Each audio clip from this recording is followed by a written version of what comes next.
नमस्कार साथियों, गौरव ज्ञान धारा में आप सभी का स्वागत है।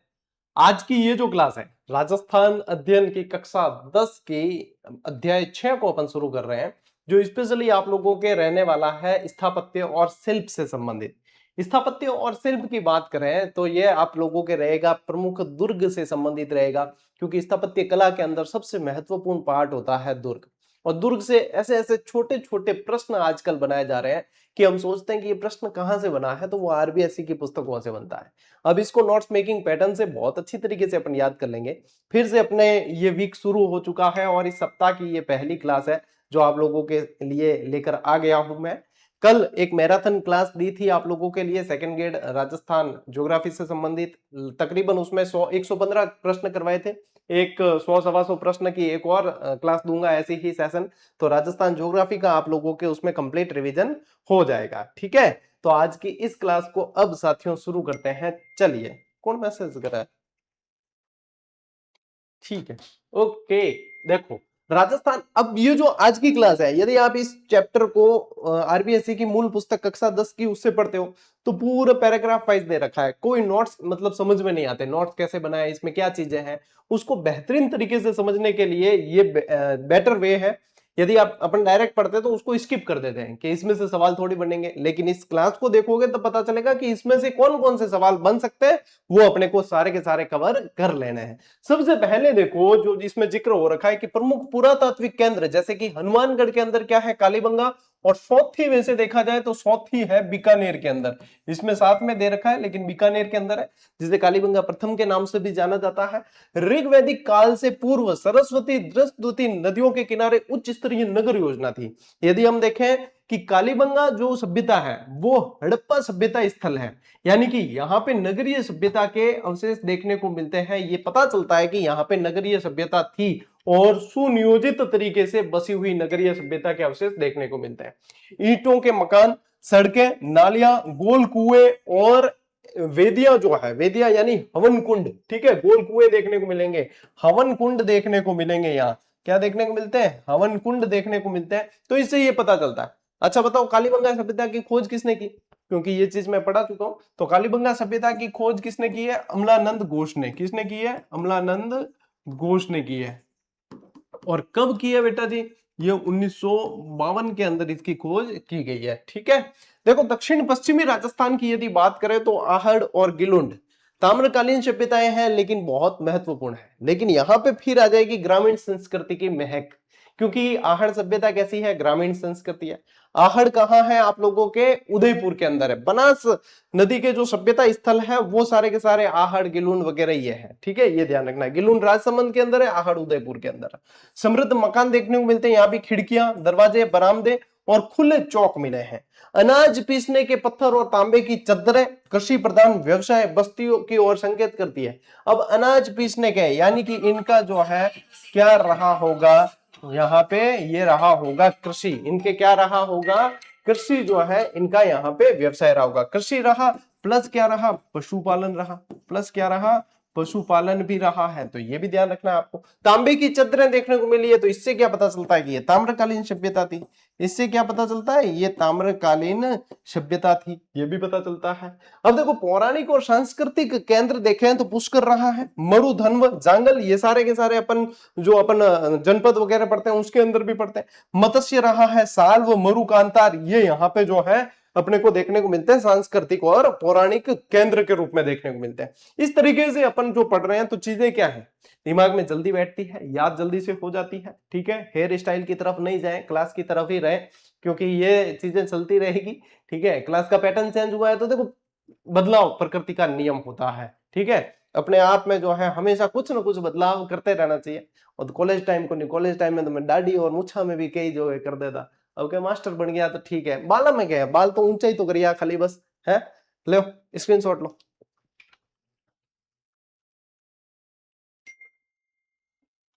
अरे भाई जी, पढ़ाना दे दो रे, कौन मैसेज करो रे थे इतना ही।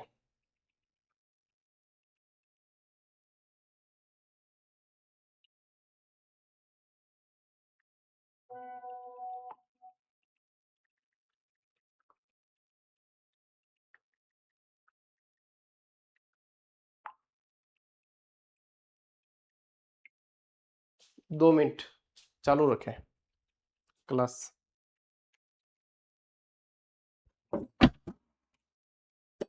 क्लास चालू है। ठीक है, आगे बढ़ते हैं। चलिए देखो, महाभारत, मौर्य और गुप्तकालीन स्थापत्य के भी क्या प्रमाण देखने को मिलते हैं राजस्थान के अंदर? बिल्कुल देखने को मिलते हैं। अपन ने बैराट सभ्यता का नाम पढ़ा है, बैराट पढ़ा है, बैराट के अंदर ही ये सारे के सारे प्रमाण देखने को मिल जाएंगे। देखो, महाभारत और मौर्य काल, यदि अपन देखें विराटनगर यानी कि बैराट, वर्तमान में ये कहां पड़ता है? तो टावरों याद रखियो, कोटपुतली बहरोड नाम की एक जगह है, कोटपुतली बहरोड नामू एक जगह है। ठीक है, बिम पड़े और जिलो बन गयो है हमें, जो जयपुर में अलग उन बढ़ियो, पहला जयपुर में पड़ता। ठीक है, और पुष्कर जो है ये समृद्ध इनके प्रमाण मिलते हैं। मौर्य से उत्तर गुप्त काल तक के विशेष स्थापत्य विकसित हुए जो राजाओं के साथ आमजन में भी प्रचलित था। ठीक है, अब यहाँ देखो क्या क्या मिले बैराट के अंदर। देखो, जयपुर क्षेत्र में स्थित है। अब ये जयपुर लिखा ना, यहाँ पे ये जयपुर का आरबीएससी से लिखा हुआ है। आपको क्या ध्यान रखना है? कोटपुतली बहरोड, यहाँ जो इस क्षेत्र के जो है अशोककालीन सभ्यता का प्रमुख केंद्र रहा। यहाँ अशोक के स्तंभलेख और बौद्ध विहारों के खंडर मिले हैं, बौद्ध विहारों के खंडर मिले हैं, गोल मंदिर मिले हैं। वैसे मंदिरों के अवशेष जो है सभ्यता स्थलों से कम देखने को मिले, हड़प्पा से तो बिल्कुल नहीं देखने को मिले, लेकिन बैराट से देखने को मिलते हैं, और वो भी स्पेशल गोल मंदिर जो है वो देखने को मिलता है। बौद्ध संस्कृति के अवशेष देखने को मिलते हैं। तो क्या क्या देखने को मिले भाई साहब? बैराट के बौद्ध विहार, अशोक स्तंभलेख और मध्यमिका नगरी के खंडहर। मध्यमिका नगरी यानी चित्तौड़ वाला एरिया है। कौन सा एरिया है? चित्तौड़गढ़, चित्तौड़। ठीक है, चलिए, मध्यमिका नगरी चित्तौड़गढ़ के पास बेडच नदी के किनारे, तृतीय शताब्दी ईसा पूर्व से छठी शताब्दी तक भव्य नगर था। तीसरी से छठी शताब्दी तक का भव्य नगर रहा है ये। और ऐसी चीजें है ना, मैं आपको हकीकत बताऊं, अपन स्किप कर जाते हैं जब रेगुलर अपन पढ़ रहे होते हैं। मान लीजिए आप मेरी गाइड से भी पढ़ रहे हो या कोई भी गाइड से पढ़ रहे हो, तो अपन स्किप कर जाते हैं ऐसी चीजों को। क्यों कर जाते हैं? क्योंकि अपन को लगता है कि आएगा नहीं। अब जब आरबीएससी का स्पेशल बैच पढ़ रहे हो ना, तो आप इसमें यहां से ऐसे ऐसे फैक्ट लेकर जाने वाले हो जिनको अपन छोड़ चुके थे, अपन ध्यान नहीं देते। लेकिन एग्जामिनर भाई साहब अब उन्हीं को पकड़ के पूछ रहा है कि ये कहां से लगता है, देखने में सरल है लेकिन उत्तर सही से निकल के आता नहीं है। हालांकि एग्जामिनर भी थोड़ा पोंकड़ी चूकियोड़ा ही आ रही है आजकल, जो प्रश्न 10-10% डिलीट कर दे बे। सही ढंगा एग्जामिनर मन लागे कौन है? पेपर सेटर क्या? हाँ, व्यवस्थित पेपर बना हुआ है तो प्रश्न डिलीट क्या हुए? अब देखो, गुप्त युग और गुप्तोत्तर काल, प्रमुख नगरीय केंद्र देखें इसके तो मेणाल, अमजेरा, डबोक, भरतपुर का क्षेत्र जो है वो यहाँ पे देखने को मिलते हैं। पुरातात्विक अवशेष क्या है? संतुलित रूप से बनी बावड़ियां, कुंड और मंदिर के अवशेष, सड़कें और नालियां, रिहायशी मकानों के अवशेष, ये सारी चीजें ये महाभारत कालीन, मौर्य कालीन और गुप्त कालीन स्थापत्य की पहचान है। ठीक है, तो ये बताते हैं कि इस स्थापत्य से क्या चीजें आप लोगों को सीखनी है। ठीक है, ले उठा लो स्क्रीनशॉट।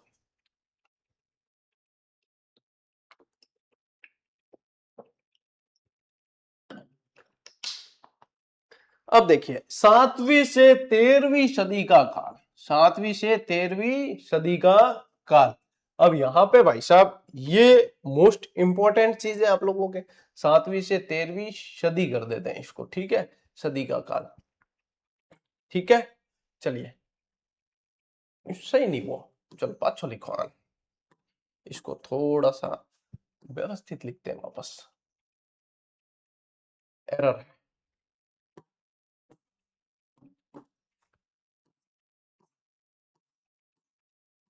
ठीक है, ये जो है आपको ध्यान रखना है। अब देखो, देखो हटाओ, इस काल का महत्व क्या है? इस काल की स्थापत्य की दृष्टि से अत्यंत महत्वपूर्ण काल रहा है। राजपूत संस्कृति के उदय से वीरता और रक्षा के प्रतीक किले और धार्मिक प्रवृत्ति के मंदिर बनाए गए। अब यहां से किले देखने को मिलेंगे, क्योंकि ज्यादातर जो है राजा महाराजा कहां निवास करते थे? किलों में करते थे। किले किस लिए बनाए गए? विदेशी जो आक्रमण हुए उनसे सुरक्षा के लिए किले बनाए गए। तो ये आप लोगों को ध्यान रखना है। ठीक है, अब देखो, राजपूत कालीन किला, जो राजपूत कला की देन क्या है? किले और जो है राजपूत कालीन मंदिर बहुत देखने को मिले। प्रारंभिक राजधानियां क्या कह रही? नगर की रक्षा और सुविधा के लिए भीनमाल, चित्तौड़, मंडोर, ओसिया, रणथंभौर, झालरापाटन, राजौरगढ़ और आमेर जैसे स्थानों को राजधानी बनाया गया। और स्पेशली ये ज्यादातर किसकी राजधानी रही है? ये जो जिक्र हुआ है वो गुर्जर प्रतिहार। ठीक है, किस किस की राजधानियां देख लो, गुर्जर प्रतिहार, चौहान, ठीक, और गुहिल, और गुहिल है, ठीक है। और आमेर आगे तो फिर कछवा है, कछवा है। फिर मारवाड़ यदि है तो आपको ध्यान रखना है कि ये राठौड़। यानी कि जो जो राजवंश अपन ने पढ़े हैं उनकी राजधानी आपको ध्यान रखनी है, ठीक है। उत्तरकालीन राजधानियां जो आगे चलकर देसी राजाओं ने, देखो जोधपुर, जैसलमेर, जैसलमेर में भाटी हुए, बीकानेर में भी राठौड़ हुए, उदयपुर के अंदर गुहिल हुए हैं, बूंदी कोटा के अंदर हाड़ावंशी चौहान हुए हैं, जयपुर के अंदर कछवा हुए हैं। इन्होंने यहाँ पे राजधानियां बनाई और फिर यहाँ पे जो है व्यवस्थित तरीके से नगर नियोजन के साथ में नगरों का निर्माण करवाया है। तो ये सारी क्या है, ये बेसिक है भाई साहब, ये बेसिक है जिसको आज दिन तक अपन छोड़ते चले आए हैं, उनको आज अपन पढ़ रहे हैं। फिर जब ये चीजें बेसिक क्लियर होगी, जब अपन एक एक किले की तरफ बढ़ेंगे कि अब किलों में क्या पढ़ना है। ले स्क्रीनशॉट लो पहले, चलो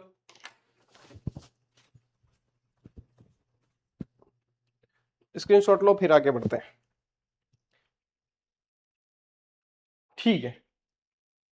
देखो भाई, अब आते हैं अपन जयपुर नगर नियोजन। देखो सब तगड़ो यदि कोई नगर बनियोड़ो है व्यवस्थित तरीके हो तो वो है जयपुर, ठीक है। जयपुर नगर नियोजन, इसमें देखो महान शिल्पकार विद्याधर ने, विद्याधर भट्टाचार्य कौन थे, विद्याधर भट्टाचार्य, बंगाल से बुलाया था इनको। ये वास्तुकार थे, इन्होंने 9 वर्गों के सिद्धांत पर बसाया है। भाई साहब पूछ ले कि हाँ ये कथन से आ गया और फिर पूछा कि कौन से ये कथन सही है नहीं है, उसमें डाल दिया ये, तो फिर आपने पढ़ा हुआ है तो आप सही करा जाओगे, ठीक है। 9 वर्गों के सिद्धांत पे 9 वर्ग बने हुए, इस तरीके से इसको बसाया गया है। 3x3 ग्रिड योजना है भाई साहब, इसके अनुसार बसाया गया है। यहाँ चौड़ी और सीधी सड़कों तथा रास्तों का सुव्यवस्थित व्यवस्था यहाँ पे देखने को मिलती है, सबसे व्यवस्थित बसा हुआ है। अच्छा, जयपुर ऐसा शहर है जो चारों तरफ परकोटे से मतलब घिरा हुआ है, परकोटा बना हुआ है शहर के चारों तरफ, इतनी सुरक्षा दीवार है एक तरीके से। ये देखो चारों तरफ जो है सुरक्षा दीवार है, गेट है चारों तरफ इनके, ठीक है। चौपड़ और बाजार बना रखे हैं, शहर के दोनों सिरों पर 2 चौपड़, एक तो छोटी चौपड़ एक बड़ी चौपड़ है, जिनके बीच में फुव्वारे लगे, साथ ही चौड़ी सड़क के दोनों ओर सुनियोजित बाजार बने हुए हैं, व्यवस्थित तरीके से बना रखी है सारी चीजें।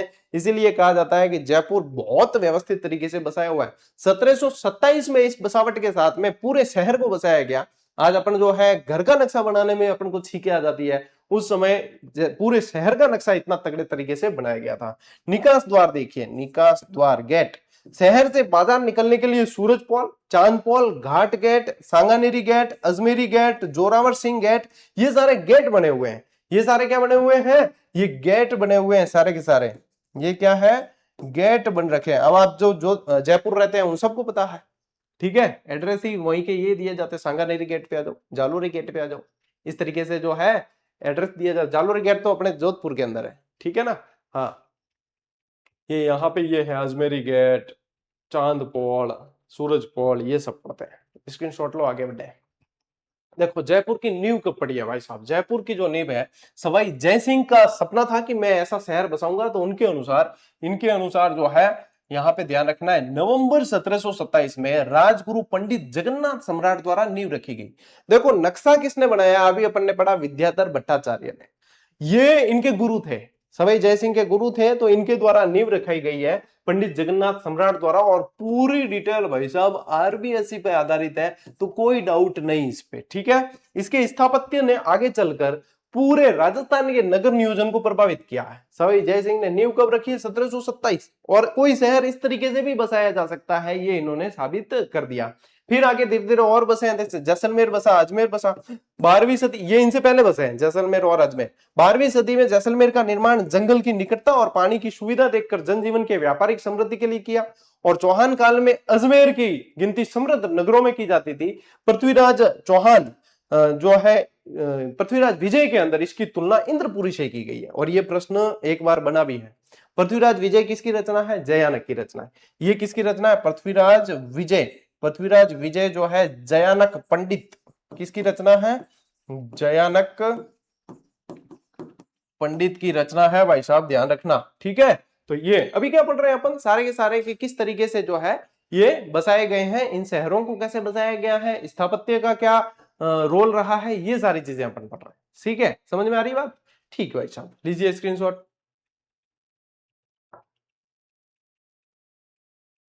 आगे बढ़ते हैं, चलिए। अब देखो नगर नियोजन और ग्रामीण स्थापत्य को थोड़ा सा देख रहे हैं अपन, तो बूंदी, जोधपुर और बीकानेर को भी देखें। बूंदी के बसावट और स्थापत्य में जल की प्रचुरता का मुख्य हाथ रहा है। बूंदी के आसपास जल की प्रचुरता अच्छे से देखने को मिलती है। जोधपुर बीकानेर की बसावट में भौगोलिक परिस्थितियों के अनुसार गढ़ निर्माण और परकोटे वाले भवनों का निर्माण हुआ है। जहां जहां की भौगोलिक विशेषता है वो थोड़ी सी, रटना नहीं है इसमें कुछ भी, सिर्फ देख लोगे पढ़ लोगे तो समझ में आ जाएगी चीजें।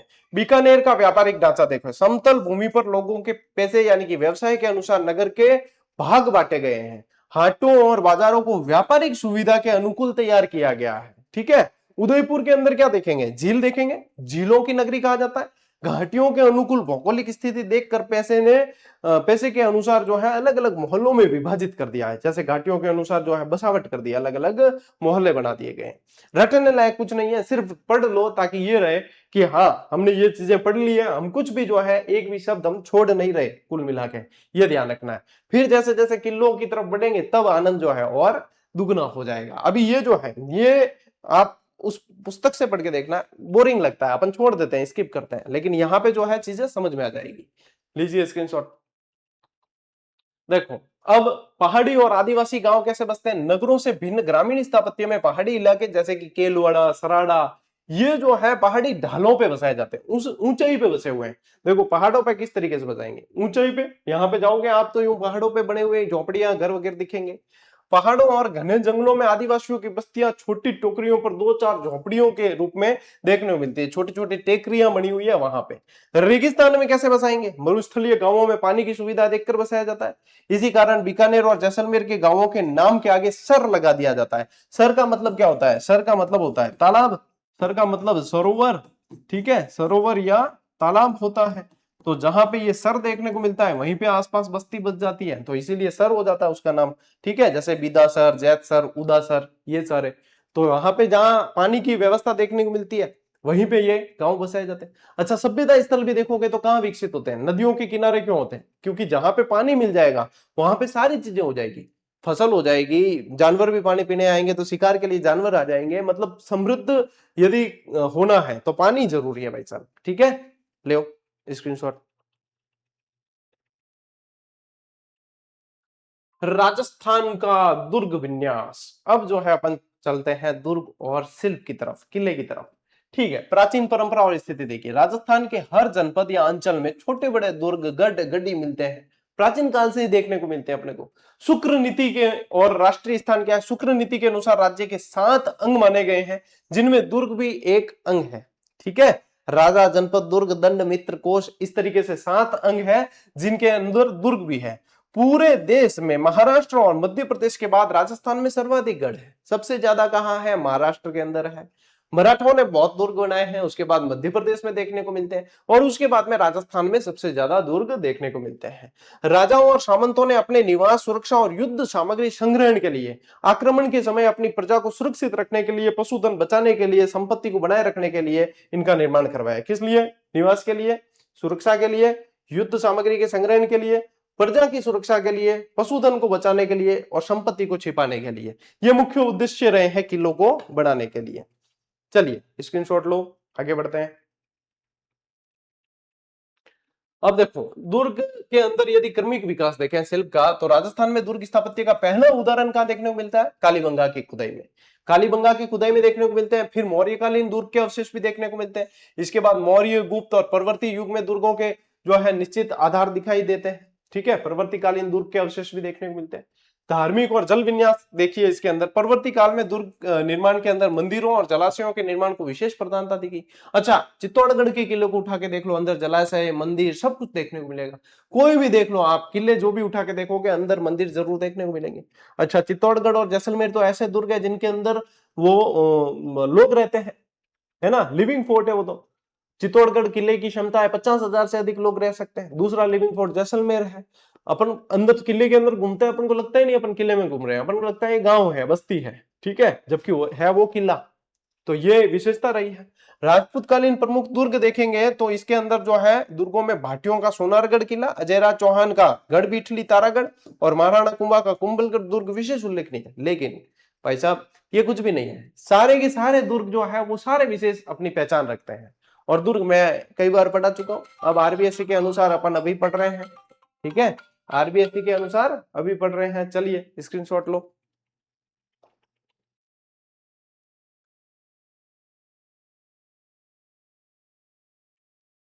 ठीक है, अब देखो राजस्थान का जो अपने दुर्ग विन्यास के अंदर आगे बढ़ते हैं। तुर्क अफगान शासन का प्रभाव। तराइन के दूसरे युद्ध में पृथ्वीराज चौहान की पराजय के बाद दिल्ली में तुर्क अफगान शासन स्थापित हो गया था। अच्छा, तराइन का पहला युद्ध कब हुआ? 1191। दूसरा युद्ध कब हुआ? 1192 के अंदर। इसका गहरा प्रभाव राजस्थान के दुर्ग स्थापत्य पे पड़ा है। ठीक है, 13वीं सदी के बाद के दुर्ग कैसे हुए हैं? इस काल में सुरक्षा पर विशेष ध्यान दिया गया।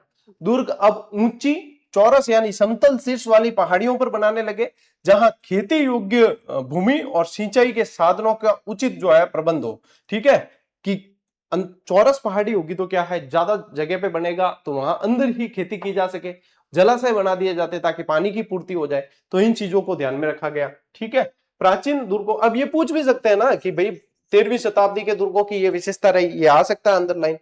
प्राचीन दुर्गों का पुनर्निर्माण करवाया गया, जीर्ण शीर्ण हो चुके पुराने किलों को सुधारा गया। महाराणा कुंभा ने आबू के अचलगढ़ को नवीन दुर्ग में बदला और चित्तौड़गढ़ दुर्ग का भी आवश्यकता अनुसार पुनर्निर्माण करवाया। अच्छा, 84 में से 32 दुर्गों का जो है निर्माण करने का श्रेय कुंभा को जाता है, और इनमें अधिकांश जो है राणा कुंभा ने पुनर्निर्माण करवाए हैं किलों का। ठीक है, ज्यादातर का पुनर्निर्माण करवाया, इसलिए कहा जाता है सबसे ज्यादा किलों को किसने बनवाया? तो राणा कुंभा ने बनवाया। स्थापत्य कला का स्वर्ण काल कहलाता है राणा कुंभा का काल, लेकिन कुंभा ने अधिकांश किलों का पुनर्निर्माण करवाया। ठीक है, चलिए स्क्रीनशॉट लो।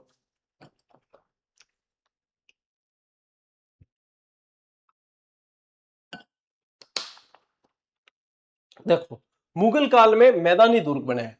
मुगलों से मधुर संबंध बनने के बाद स्थिरता और शांति का काल आया। राजपूत शासक पहाड़ियों से नीचे उतरकर समतल मैदान में नगर में भी दुर्ग बनाने लगे, जैसे जयपुर, बीकानेर, भरतपुर आदि। तो पहले जो है, जब विदेशी आक्रांताओं का बहुत ज्यादा भय था, तो पहाड़ों पे और गिरी दुर्ग ज्यादा देखने को मिले, वन दुर्ग देखने को मिले, है ना। उसके बाद में फिर जो है, जब मैत्रीपूर्ण संबंध स्थापित हो गए, तो उसके बाद में समतल मैदानों पे भी देखने को मिले दुर्ग। यूनेस्को की विश्व विरासत सूची में शामिल, मोस्ट इंपोर्टेंट। जून 2013 में नोम पेन में आयोजित वर्ल्ड हेरिटेज कमेटी की बैठक में राजस्थान के 6 प्रमुख दुर्गों आमेर, गागरोन, कुंभलगढ़, जैसलमेर और रणथंभौर और चित्तौड़गढ़ को यूनेस्को की वर्ल्ड हेरिटेज सूची में शामिल किया गया। अच्छा, इसकी एक मतलब सार्वभौमिक एक ट्रिक है, वो याद कर लो तो सारा याद हो जाएगा। वो क्या है? चीकू, गाजर और आम। ये इन 6 किलो की एक ट्रिक है, जो भाई साहब आपको पूरे ही 6 के 6 किले याद करवा देती। कैसे याद करवाती है? देखो, ची से तो आ जाएगा अपने विराट, चीकू से आ जाएगा विराट कोहली, है ना। विराट आएगा क्या? हाँ, तो चित्तौड़गढ़ जो है किलो में विराट कोहली ही है एक तरीके से। कू से आ जाएगा अपने कुंभलगढ़, कुंभलगढ़। यहां से आ जाएगा अपने गागरोन, यहां से आ जाएगा अपने जैसलमेर,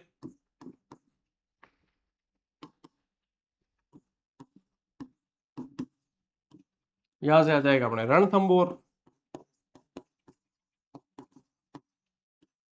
ये आ गया अपने आमेर। तो ये 6 किले हैं जो यूनेस्को की विश्व विरासत सूची में शामिल है। कब शामिल किया गया है? जून 2013 के अंदर, ये ध्यान रखना है। ठीक है, तो ये आप लोगों को ट्रिक बता दी, इससे याद रखेंगे।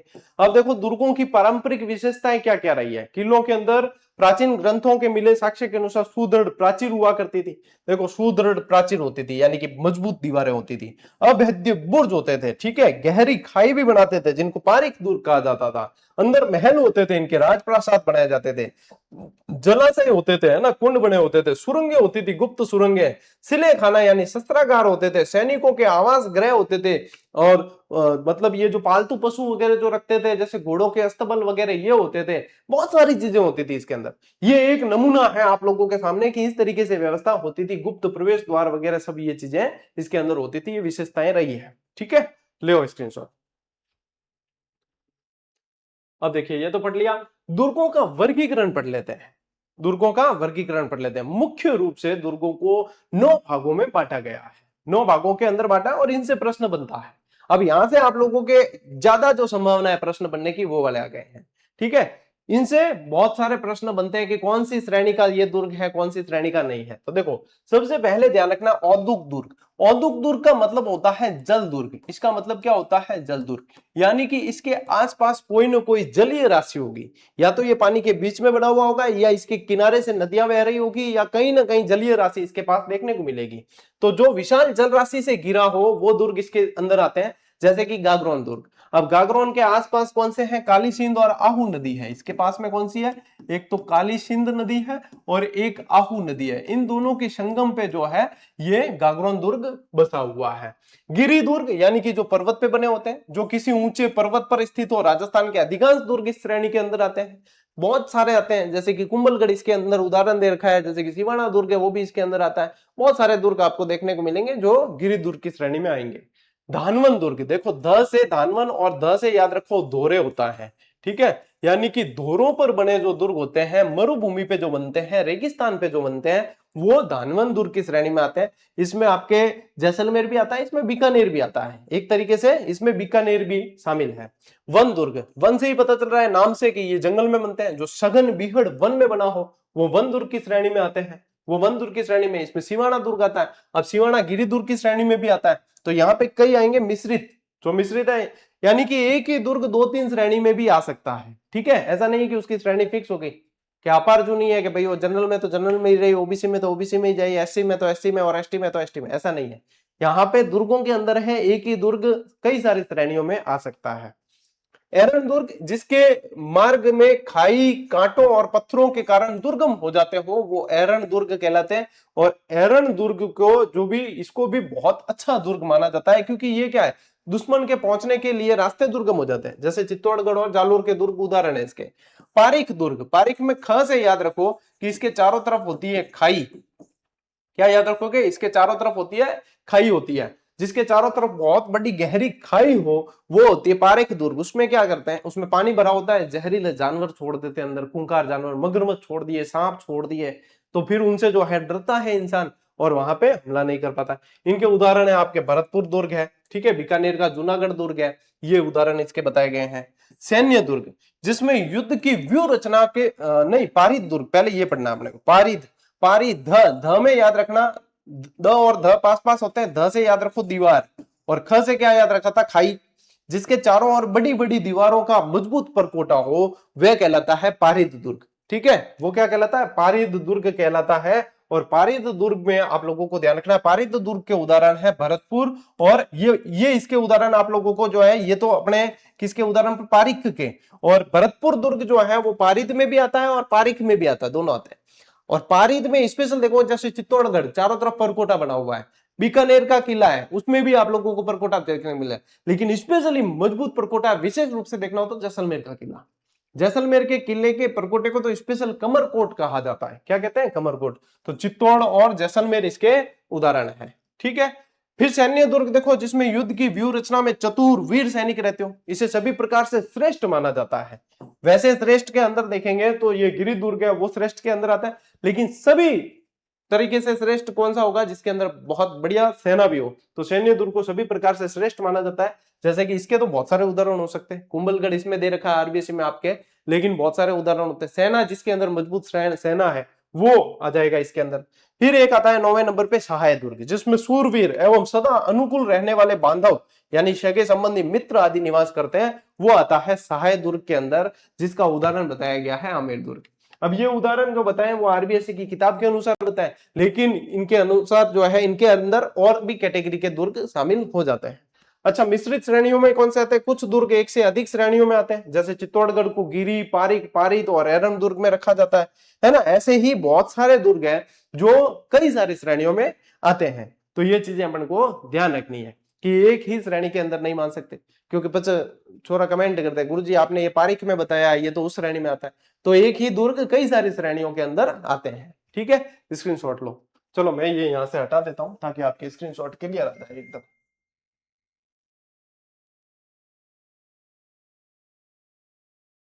ये अकॉर्डिंग टू आरबीएससी बताया मैंने आप लोगों को पूरा का पूरा, ठीक है। लो अब स्क्रीनशॉट ले लो, ठीक है। तो आज की इस आधे घंटे की क्लास में अपन ने बहुत शानदार स्पीड के साथ में बहुत सारी ऐसी जानकारी पढ़ ली जो अपन किताब लेकर पढ़ने बैठते हैं तो अपन को लगता है ये तो पूछ ही नहीं सकता एग्जामिनर, इसको तो छोड़ देना ही ठीक है। लेकिन जब आप ये क्लास देखते हो तब आपको कई सारे पॉइंट नजर आते हैं कि अच्छा ये भी तो पूछ सकता है, ये भी तो पूछ सकता है। तो इस तरीके से जो है कुछ भी पूछ सकता है एग्जामिनर, क्यों भरोसा नहीं है। तो कुछ भी छोड़ो मत, पढ़ो अच्छे से और प्रैक्टिस बहुत करना, अभ्यास बहुत करना। जितने भी आपने सक्सेस कैंडिडेट देखे हैं, चाहे वो टॉपर हो या चाहे सामान्य तरीके से चयनित हुए हैं, लेकिन उन्होंने अपनी रणनीति के अंदर अभ्यास जरूर शामिल किया है। तो इसीलिए अपने जीजीडी के जो एप्लीकेशन है उसके अंदर बिल्कुल कम प्राइस में, जितना कम हो सकता है सिर्फ लागत मूल्य के अंदर, विभिन्न टेस्ट सीरीज उपलब्ध है। जैसे कि रीट का आप देख रहे हो, यहाँ सीईटी की टॉपिक वाइज टेस्ट सीरीज दे रखी है, अलग अलग भी है, कॉम्बो भी है, कॉम्बो में और भी ऑफर दे रखे हैं। इसके अलावा सेकंड ग्रेड के मॉडल पेपर दे रखे हैं, और भी वनपाल, एलडीसी वगैरह सारी टेस्ट सीरीज उसके अंदर अवेलेबल है, जो बिल्कुल कम से कम प्राइस में। यहाँ प्राइस देखोगे आप तो 51 इस तरीके से प्राइस है। अच्छा, यदि इसको कॉम्बो में भी ले लोगे तो सब मिला के भी जो है ये भी कम ही होती है, ठीक है। ऐसे कोई 500-700 रुपए भी प्राइस नहीं होती है।